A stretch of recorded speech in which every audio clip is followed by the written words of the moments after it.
I think it depends on which part of the conversation we're having. It's really important that we see God establish a 7-day week, and that we learn from that we are to be like God and have a 7-day week with 6 days of labor and 1 day of rest. That's critically important. That's uncompromisingly important. All the scientific numbers and things I'm not quite as animated about. Now, if you can show me that this view of creation is fundamentally incompatible with the leading principle, 6 in 1, 7-day work week, then we have to turn that one away, if that makes sense, right? So if we reason that theistic evolution fundamentally undermines the 7-day work week, then we do have to turn away theistic evolution. But that's because it undermined the critically important thing. So is the principle of the 7-day week that's the most important, rather than the earth was created in 7 days? I don't know that I would separate those as two different principles. Okay. Yeah, the most important thing is that God did his work in 6 days and rested on the 7th.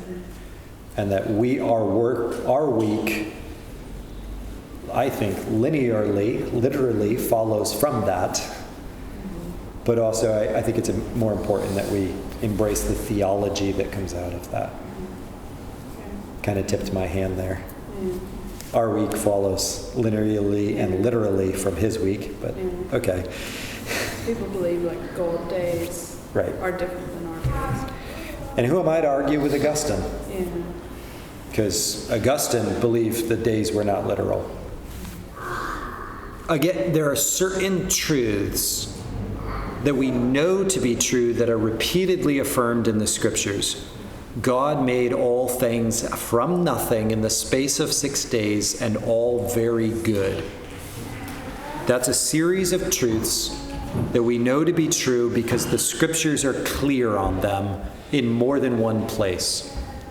The degree to which a scientific theory or a cosmological idea conflicts with that, we have to turn it away.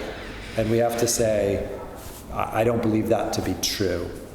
But then working out a peaceable living with others, I think it is an issue where there's enough vagueness and lack of clarity that it would be very good for the church as an institution. This goes back to my lesson today on the Westminster Confession. It would be very good for the church as an institution to have a clear and compelling statement. Something like, here's our doctrine of creation. We believe God made all things out of nothing in the space of 6 days, and all very good. That's Westminster that I'm quoting. And just set that before the people and say, this is what we believe to be true. The degree to which there is conformity to it, growth in it, we work with that. There are some things that are going to be believed that we have to separate from and say, you're not close enough. We're going to have to keep that outside the church. And then there are other things where it's going to be like, I'm not sure. You seem to be in a gray area where you're close to that idea, but you don't quite agree with it. We'll let it linger. We'll let it live in the church for a little bit. And if you grow away, we're gonna have to separate. But if you grow toward, then all the better.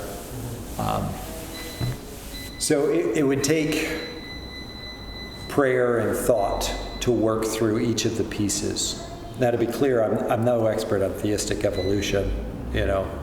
I'm not very interested in what they have to say. So, not saying they're wrong in that. I'm saying I don't care what they have to say. I think Westminster gives us the worldview that the Bible teaches. God made all things in the space of 6 days, and all very good.